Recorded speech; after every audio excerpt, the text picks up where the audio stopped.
Sa ngalan ng Ama, ng Anak, at ng Espiritu Santo. Amen. Sumainyo ang Panginoon. At sumainyo rin. Mga kapatid, hilingin natin sa Diyos na tayo'y pagalingin sa ating mga sakit at ibigay sa atin yung mga bagay na ating kailangan, ipagkaloob sa atin yung mga ating hinihiling. Sapagkat alam ng Diyos na ito ay kailangan natin upang tayo mas makapaglingkod sa Kaniya at sa ating kapwa-tao. Kaya upang tayo maging marapat gumanap sa banal na pagdiriwang na ito, aminin natin ang ating mga kasalanan. Inaamin ko sa makapangyarihang Diyos at sa inyo mga kapatid, na lubha akong nagkasala sa isip, sa salita at sa gawa at sa aking pagkukulang. Kaya isinasamo ko sa mahal na Birheng Maria, sa lahat ng mga anghel at mga banal, at sa inyo mga kapatid, na ako'y ipanalangin sa Panginoong ating Diyos. Kaawaan tayo ng makapangyarihang Diyos, patawarin tayo sa ating mga kasalanan, at patnubayan tayo tungo sa buhay na walang hanggan. Amen.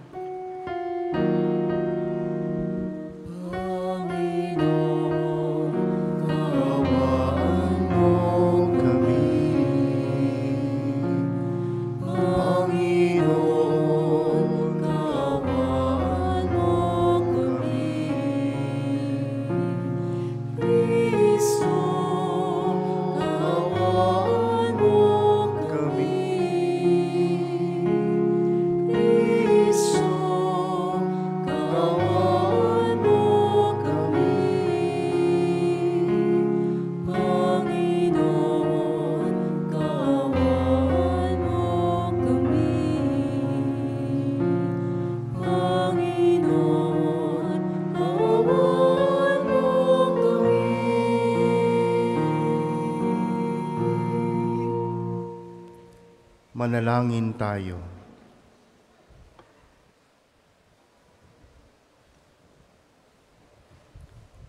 Ama naming makapangyarihan, ang iyong pinakadakilang magagawa ay magpatawad, at ang iyong laging ipinakikita ay pagkahabag.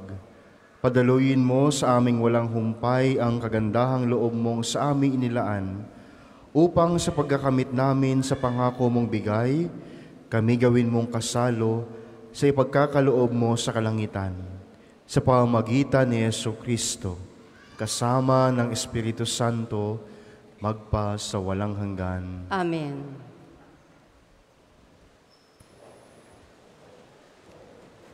Pagbasa mula sa aklat ng mga kawikaan. Hawak ng Panginoon ang isip ng isang hari at naibabaling niya ito kung saan igawi. Ang akala ng tao, lahat ng kilos niya ay wasto. Ngunit ang Panginoon lang ang nakasasaliksik ng puso.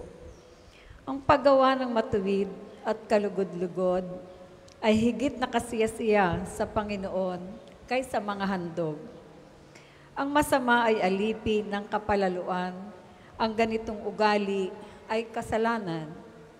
Ang mabuting pagbabalak ay pinakikinabangan, ngunit ang dalos-dalos na paggaway walang kahihinatnan. Ang pagkakamal ng salapi dahil sa kadayaan ay maghahatid sa maagang kamatayan. Ang isip ng masamay lagi sa kalikuan, kahit na kanino'y walang pakundangan. Parusahan mo at manlilibak at matuto ang mangmang. Pagsabihan mo ang matino, lalong lalawak ang kaalaman. Alam ng Diyos ang nangyayari sa loob ng bahay ng masama, kaya siya'y gumagawa ng paraan upang sila'y mapariwara. Ang hindi pumapansin sa hibik ng mahirap, daraing din balang araw, ngunit walang lilingap. Ang salita ng Diyos. Salamat sa Diyos. Ang tugon po sa Salmo, sa pagsunod sa utos mo poon, pangunahan mo ko. Sa pagsunod sa utos mo poon, pangunahan mo ako. Mapalad ang mga taong malinis ang pamumuhay, ayon sa utos ng poon ang gawain araw-araw. Sa pagsunod sa utos mo poon, pangunahan mo ko. Ang lingkod mo ay turuang masunod ang kautusan. Sa utos mong mapangakit, ako na may mag-aaral. Sa pagsunod sa utos mo poon, pangunahan mo ko. Ang pasiya ko sa sarili, ako'y maging masunurin. Sa batas mo, ang pansin ko ay doon ko ibabaling. Sa pagsunod sa utos mo, poon pangunahan mo ko. Ituro mo ang batas mo't sisikapin kong masunod, buong pusong iingat at susundin ng buong lugod. Sa pagsunod sa utos mo, poon pangunahan mo ko. Sa pagsunod mo, ako'y pangunahan, sa utos mo'y naroroon, ang ligayang inaasam. Sa pagsunod sa utos mo, poon pangunahan mo ko. Lagi akong tatalima sa bigay mong kautusan. Susundin ko ang utos mo habang ako'y nabubuhay. Sa pagsunod sa utos mo, poon pangunahan mo ko. Magsitayo pong lahat.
Sumainyo ang Panginoon. At sumainyo rin. Ang mabuting balita ng Panginoon ayon kay San Lucas. Papuri sa iyo, Panginoon.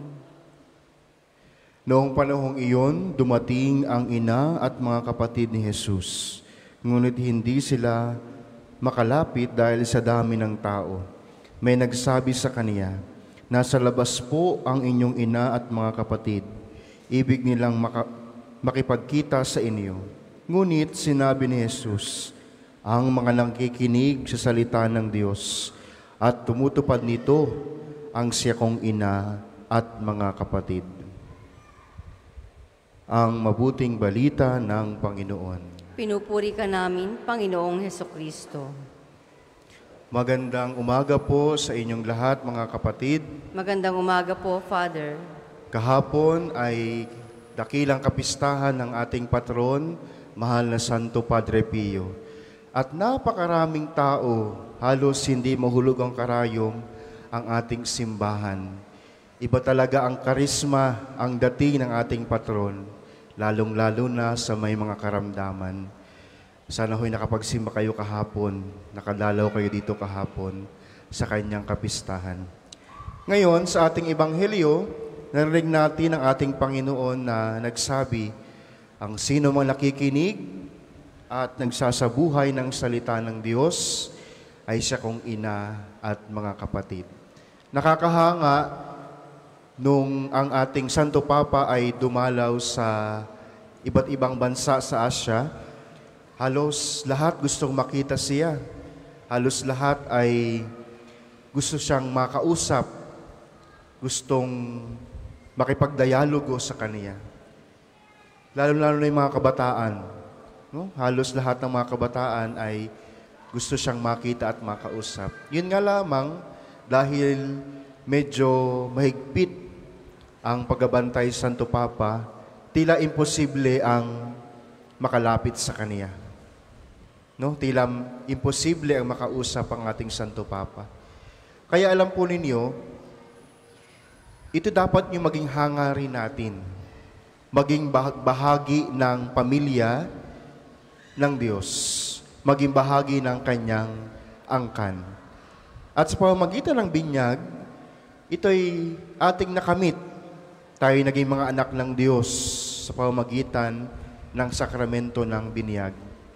Pero, ang ating Panginoon ay nagpapaalaala na ang nakikinig ng salita ng Diyos at tumutupad nito ang siya kong kapatid at ina. So hindi lamang pala sakramento ng binyag ang nagbubuklod sa atin para tayo maging bahagi ng pamilya ng Diyos. Ang nakikinig at tumutupad ng salita ng Diyos, ang kapatid at ina ng ating Panginoon. Kaya alam po ninyo, dapat sa pamilya rin nagsisimula ang mabuting pakikinig, mabuting pagkapakita ng kahalagahan ng pananampalataya.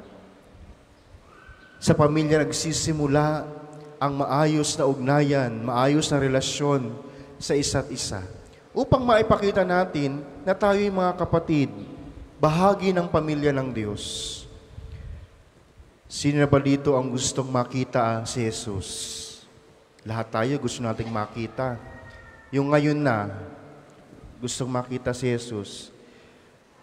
Lord, wag muna ngayon. Not today, not tonight, not tomorrow. Wag muna ngayon.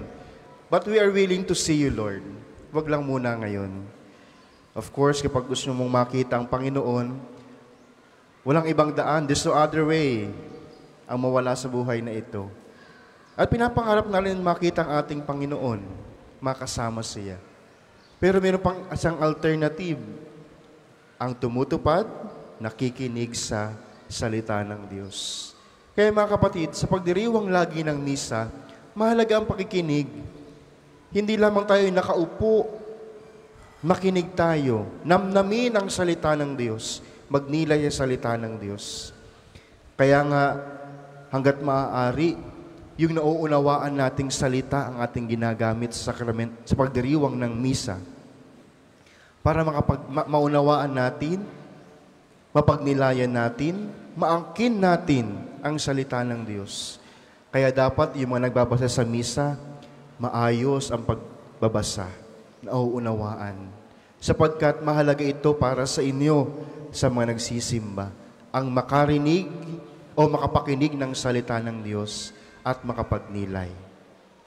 Kaya mga kapatid, ito yung maging panawagan sa atin ng Panginoon, makapakinig ng salita ng Diyos sa pamilya man, sa simbahan, o sa ating mga Bible study, Bible sharing, sa ating mga basic ecclesial communities. Pinapahalagahan natin ang pakikinig. Sapagkat sa pakikinig lamang, doon lamang natin maaaring maisabuhay ang salita ng Diyos. Pero ito yung mahirap minsan. Magbasa nga ay mahirap na, yun pa kayang makinig. Kaya lagi nating paghandaan ang pagdiriwang ng misa. Bago magmisa, siguro'y magbasa muna ng Ebanghelyo. Marami na pong available ngayon sa internet, sa Facebook. Available lang ang salita ng Diyos. Kumbagay, ngunguyain na lamang natin at ating pakikinabangan yung sustansya. Nasa atin na yung problema kapag halimbawa'y tayo dadalo ng misa, hindi malamang nakapagnilay o nakapagbasa ng salita ng Diyos. Ito yung ating mga maliliit na effort, mga maliliit na pagsusumikap, para talagang maangkin at maisabuhay natin ang salita ng Diyos. Panghuli, balik tayo doon sa pamilya ng Diyos. Dapat sa pamilya nakikita yung pagkapahalaga ng salita ng Diyos. Pangalawa na lamang yung pagpunta sa parokya. Sa inyong tahanan, pinapahalagahan sana ninyo ang salita ng Diyos. Pakikinig, pagninilay, at pagsasabuhay.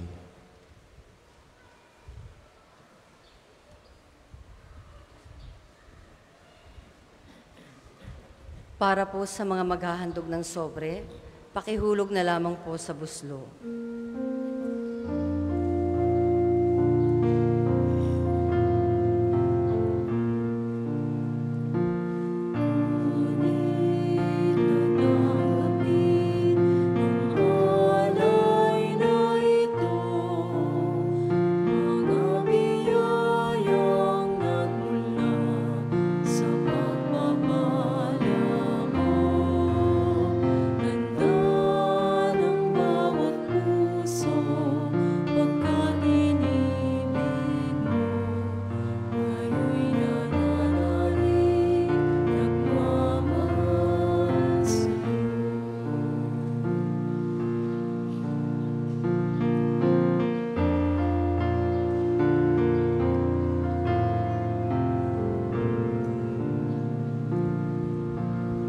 Magsitayo po ang lahat.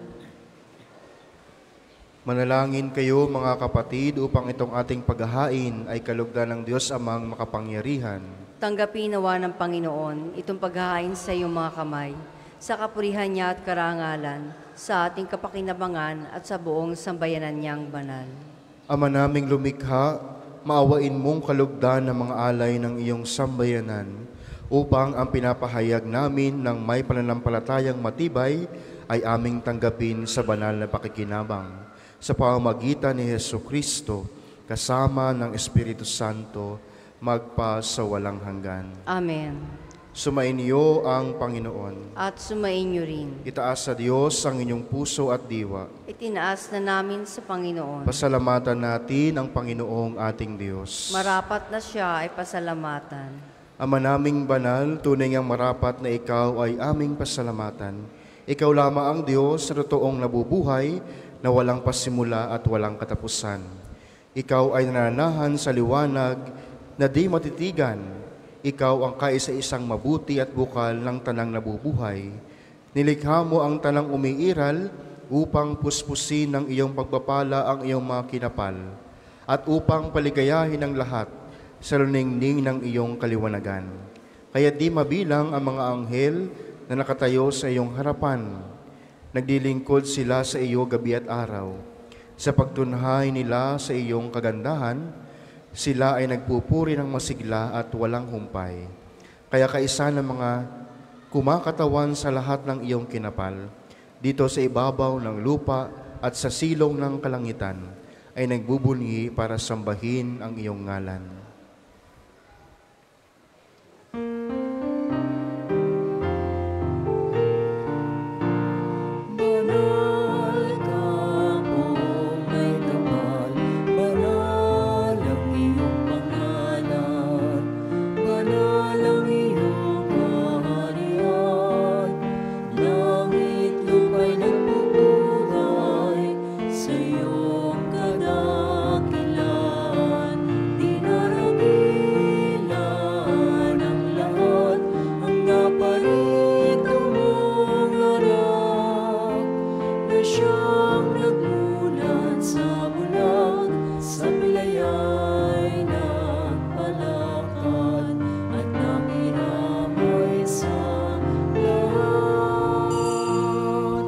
Kung hindi po kayang lumuhod, ay manatili pong nakatayo ng may paggalang. Amang banal, nagpapasalamat kami sa iyong kadakilaan, karunungan at pagmamahal na nababaka sa lahat ng iyong kinapal. Nilikha mo ang tao ng iyong kalarawan, ipinamahala mo sa kanya ang sanlibutan upang pangasiwaan ang lahat ng nilikha mo bilang paglilingkod sa iyo. Noong ikaw ay talikdan ng tao sa pagsuway niya sa pagmamahal mo, hindi mo siya pinabayaang panaigan ng kamatayan. Buong awa mong tinutulungan ang naghahanap sa iyo upang ikaw ay matagpuan. Mulit-muli mong iniaalok ang iyong tipan sa pamamagitan ng mga propeta. Tinuturuan mong umasa ang mga tao sa pagdating ng kaligtasan. Amang banal, gayon na lamang ang pag-ibig mo sa sanlibutan. Kaya noong dumating ang panahon ng kaganapan, isinugo mo sa amin ang iyong bugtong na anak bilang tagapagligtas. Nagkatawang tao siya lalang ng Espiritu Santo at ipinanganak ni Santa Mariang Birhen. Tumulad siya sa aming pamumuhay sa lahat ng bagay, maliban sa paggawa ng kasalanan. Sa mga dukha, ipinangaral niya ang mabuting balita. Sa mga napipiit, ipinahayag niyang sila ay lalaya. Sa mga nahahapis, inihatid niya ang galak at tuwa. Upang kaniyang sundin ang loob mo, nagpakasakit siya hanggang sa mamatay. Sa kaniyang muling pagkabuhay, nilupig niya ang kamatayan at binigyan kami ng bagong buhay upang kami naman ay huwag nang mamuhay para sa sarili lamang, kundi para sa kaniya na namatay at muling nabuhay.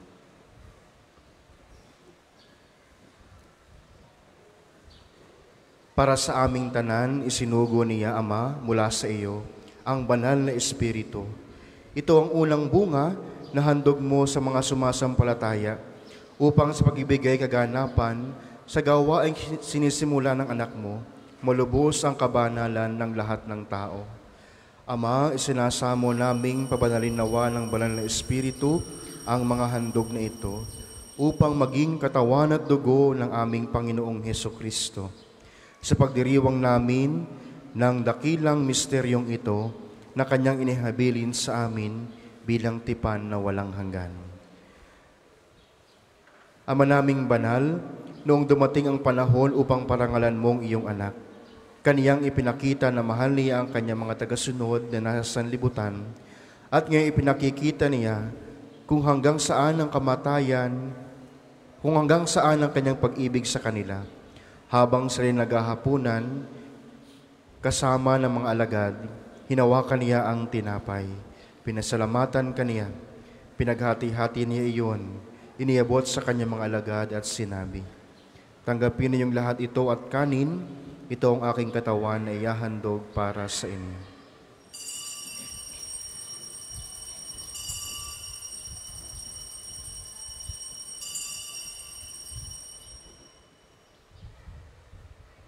Gayon din naman, hinawakan niya ang kalis, muli kaniyang pinasalamatan. Iniabot niya ang kalis sa kanyang mga alagad at sinabi, "Tanggapin ninyong lahat ito at inumin, ito ang kalis ng aking dugo, ng bago at walang hanggang tipan. Ang aking dugo na ibubuhos para sa inyo at para sa lahat. Sa ikapagpapatawad ng mga kasalanan, gawin ninyo ito sa pag-alaala sa akin."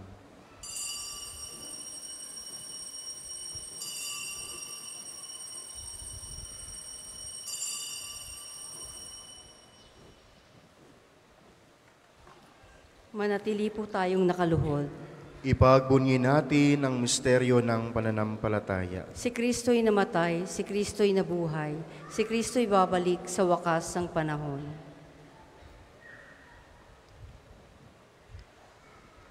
Ama, pinagdiriwang namin ngayon ang alaala ng aming katubusan. Ginugunita namin ang pagkamatay ni Kristo, ang kanyang pagpanaog sa kinaroonan ng mga yumao, ang kanyang muling pagkabuhay, pag-akyat, at pagluklok sa iyong kanan. Ngayon ay inihintay namin ang dakilang araw ng pagpapahayag niya sa gitna ng kanyang kaniningan. Kaya't inihahandog namin sa iyo ang kanyang katawan at dugo, ang haing kalugod-lugod sa iyo at nagliligtas sa mundo. Ama, tunghayan mo ang handog na ito na ipinagkakatiwala mo sa iyong simbahan. Sa iyong kagandahang loob, marapatin mong sa aming pagkasalo-salo sa isang tinapay at kalis na ito, maging pinagbuklod ng Espiritu Santo bilang isang katawan, ay maging buhay at nahandog ng pagpupuri sa iyong kadakilaan kay Kristo. Ama, alalahanin mo ang lahat ng pinatutungkulan namin ng paghahandog na ito, ang iyong lingkod na si Papa Francisco, ang aming Obispo Gilbert, ang tanang mga obispo at buong kaparian, ang lahat ng naririto ngayon at ang buo mong sambayanan, at ang lahat ng mga tao na pawang tapat at wagas sa paghahanap sa iyo. Alalahanin mo rin ang lahat ng yumao sa kapayapaan ni Kristo at ang lahat ng pumanaw na may pananampalatayang ikaw lamang ang nakakaalam. Amang maawain, loobin mong kaming iyong mga anak ay magkamit ng pamanang langit. Makapiling nawa kami ng Ina ng Diyos, ang Mahal na Birheng Maria, at ang mga apostol at ang lahat ng mga banal.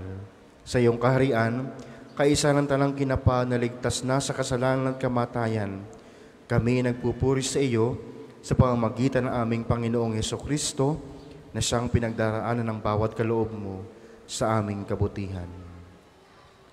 Sa pamamagitan ni Kristo, kasama niya at sa Kaniya, ang lahat ng parangal at papuri ay sa iyo, Diyos Amang makapangyarihan, kasama ng Espiritu Santo, magpa sa walang hanggan. Amen. Amen. Amen.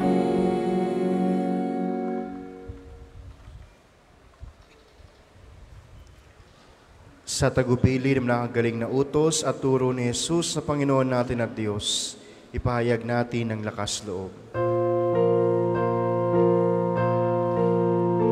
Ama namin, sumasalangit ka, sambahin ang ngalan mo.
Hinihiling namin kami adya sa lahat ng masama, pagkalooban ng kapayapaan araw-araw, iligtas sa kasalanan, at ilayo sa lahat ng kapahamakan, samantalang aming pinanabikan ang dakilang araw ng pagkapahayag ng tagapagligtas naming si Yesu Kristo.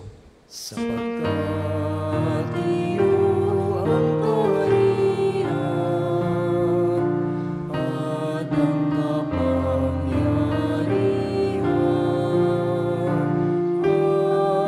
at ang kapurihan magpakailanman. Amen. Panginoong Hesukristo, sinabi mo sa iyong mga apostol, kapayapaan ang iniiwan ko sa inyo, ang aking kapayapaan ang ibinibigay ko sa inyo. Tunghayan mo ang aming pananampalataya at huwag ang aming pagkakasala.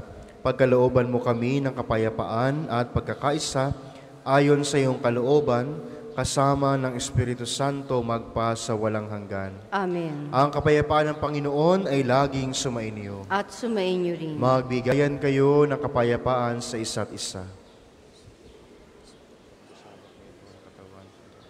Kordero ng Diyos na nag-aalis sa mga kasalanan ng sanlibutan, maawa ka sa amin. Kordero ng Diyos na nag-aalis sa mga kasalanan ng sanlibutan, maawa ka sa amin.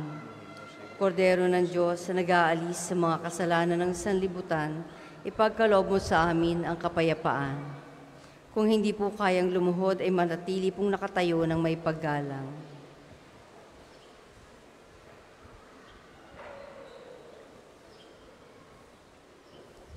Ito ang kordero ng Diyos, ito ang nag-aalis ng kasalanan ng sanlibutan. Mapalad tayong inaanayahan sa kaniyang piging. Panginoon, hindi ako karapat-dapat na magpatuloy sa iyo, ngunit sa isang salita mo lamang ay gagaling na ako.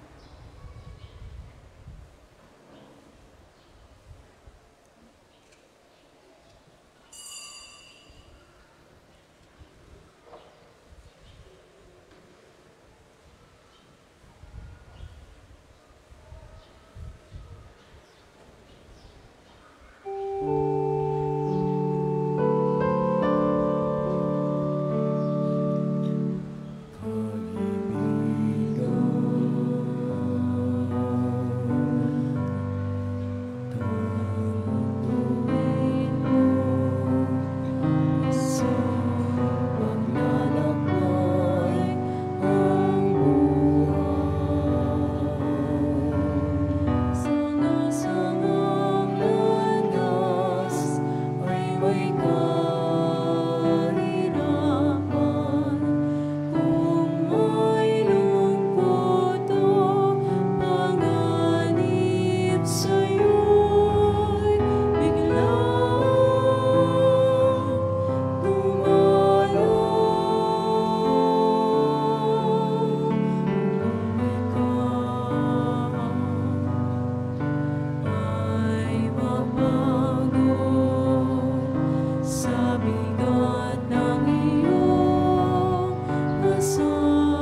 Ang second collection po ay para sa patuloy na pagpapaunlad ng parokya at pambansang dambana ni Santo Padre Pio at para sa mga pangangailangan ng matatanda at may sakit na mga pari ng Archdiocese ng Lipa. Salamat po sa inyong handog.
Tayo po ay magsitayo.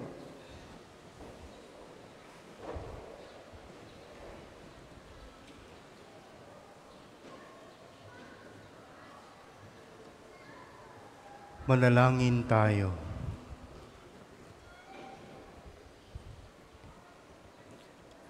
Ama naming pagmahal, kaming pinapagsalo mo sa banal na pakikinabang ay patuloy mong kaawaan at tulungan upang ang aming tinanggap ay sanawang umiral sa pamumuhay namin sa araw-araw, bunga ng iyong pagtubos sa aming ipinagdiriwang.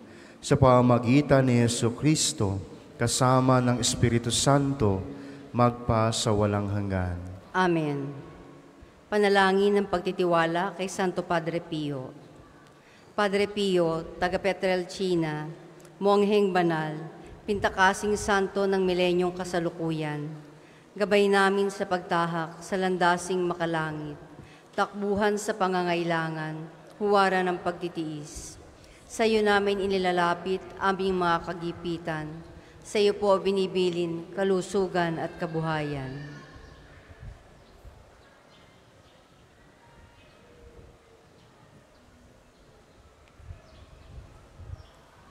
Di man karapat-dapat, kami po ay pagbigyan, bendisyonan at basbasan, maging ganap sa buhay. Lumayo nawa kami, umiwas sa kasalanan. Lumapit lagi sa Diyos, maging matatag at matibay. Sa mabuting balita ng pagliligtas, turuan mo kami nawa. Sa tuwina ay makinig, magnilay at sumampalataya. Amin pong pakiusap itong mga kahilingan. Puso ay nagsisisi, nagtitikang taimtiman. Di na muling magkasala, sunod lagi sa Diyos Amang, kaysa ng Espiritu at ni Jesus na tagapamagitan. Amen. Magsiupo po ang lahat. Mga patalastas, una sa inyong pagdalaw sa pambansang dambana, mangyaring pakaingatan ng inyong mga personal na gamit. Hangad namin ang isang matiwasay at maayos na pagbisita sa National Shrine. Sa darating na January 2025, ay susuportahan ng Pambansang Dambana ang gaganaping 129th Plenary Assembly ng Catholic Bishops' Conference of the Philippines o CBCP dito sa Archdiocese ng Lipa. Bahagi ng paghahanda para sa mahalagang pagdiriwang na ito ng mga obispo ng Pilipinas, kami po ay kumakatok sa inyong mabubuting puso upang matugunan ang mga pinansyal na pangangailangan. Mayroon pong mga sobre na ipinamibigay ng ating mga tagapaglingkod para sa inyong mga handog na lubos nating pasasalamatan. Ang inyong tulong at panalangin ay malaking bahagi sa pagtatagumpay ng pagpupulong na ito. Maraming salamat po. Ang susunod pong misa ay sa ganap na 12 ng tanghali. Maraming salamat po at mangyaring panatilihin natin ang kalinisan, katahimikan at diwa ng pananalangin sa loob at labas ng ating mga simbahan. Magsitayo na po ang lahat para sa pagbabasbas ng religious articles. Mga kapatid, manalangin tayo sa Diyos amang makapangyarihan upang tayo ay maging kawangis ni Kristo sa taimtim na pagdalangin sa tulong ng mga larawan at mga dasalan. O Panginoong Diyos, Ikaw ang bukal ng lahat ng pagpapala at biyaya. Ibuhos mo ang iyong bendisyon sa mga gamit na ito sa pananalangin na nagpapaalaala ng iyong kabutihan, kabanalan at pagmamahal sa amin, upang lahat ng dumulog at magdasal gamit ang mga ito ay magtamo ng iyong awa at biyaya. Loobin mong tularan nila ang kabanalan at aral ng Panginoon at ang mga santo magpa sa walang hanggan. Amen. Ama namin, sumasalangit ka, sambahin ang ngalan mo. Mapasa amin ang kaharian mo. Sundin ang loob mo dito sa lupa para nang sa langit. Bigyan mo kami ngayon ng aming kakanin sa araw-araw at patawarin mo kami sa aming mga sala para nang pagpapatawad namin sa mga nagkakasala sa amin. At huwag mo kaming ipahintulot sa tukso at iadya mo kami sa lahat ng masama. Amen. Aba, Ginoong Maria, napupuno ka ng grasya, ang Panginoong Diyos ay sumasa iyo. Bukod kang pinagpala sa babaeng lahat, at pinagpala naman ang iyong anak na si Jesus. Santa Maria, Ina ng Diyos, ipanalangin mo kaming makasalanan, ngayon at kung kami mamamatay. Amen. Luwalhati sa Ama at sa Anak at sa Espiritu Santo, kapara nung unang-una, ngayon at magpasawalang hanggan. Amen. Ama namin, sumasalangit ka, sambahin ang ngalan mo. Mapasa amin ang kaharian mo, sundin ang loob mo dito sa lupa para nang sa langit. Bigyan mo kami ngayon ng aming kakanin sa araw-araw at patawarin mo kami sa aming mga sala para nang pagpapatawad namin sa mga nagkakasala sa amin. At huwag mo kaming ipahintulot sa tukso at iadya mo kami sa lahat ng masama. Amen. Aba, Ginoong Maria, napupuno ka ng grasya, ang Panginoong Diyos ay sumasa iyo. Bukod kang pinagpala sa babaeng lahat, at pinagpala naman ang iyong anak na si Jesus. Santa Maria, Ina ng Diyos, ipanalangin mo kaming makasalanan, ngayon at kung kami mamamatay. Amen. Luwalhati sa Ama at sa Anak at sa Espiritu Santo, kapara nung unang-una, ngayon at magpasawalang hanggan. Amen. Sumayin niyo ang Panginoon. At sumayin niyo rin. Pagpalain kayo ng makapangyarihang Diyos, Ama, Anak, at Espiritu Santo. Amen. Tapos na ang misa, taglayin ninyo sa inyong pag-alis ang kapayapaan ni Kristo. Salamat sa Diyos.